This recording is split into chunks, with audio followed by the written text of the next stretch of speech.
Hey everyone, welcome back to the channel. If you've ever juggled multiple Asana accounts, maybe one for work and another for personal projects, you know how messy things can get.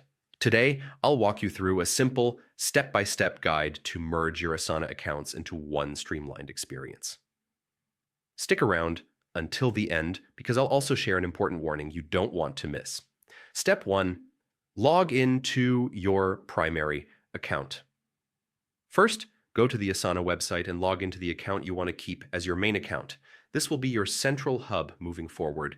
Enter your email, password, and click Login to reach your Asana homepage.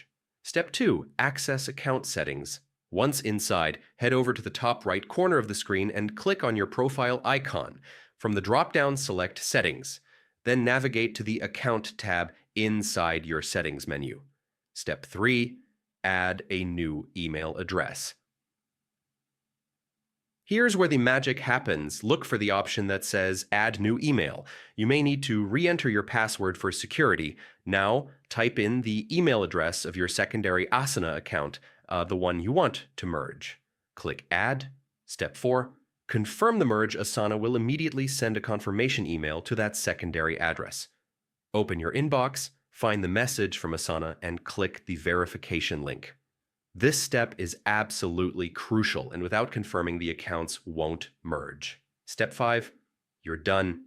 Once you verify, both accounts are officially merged. From now on, you can log in with either email, but everything is consolidated under your main account.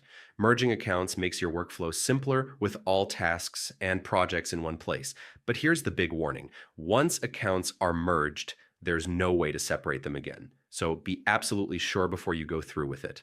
And don't forget, verifying ownership via that email link is what seals the deal. And that's it. Your Asana accounts are now merged.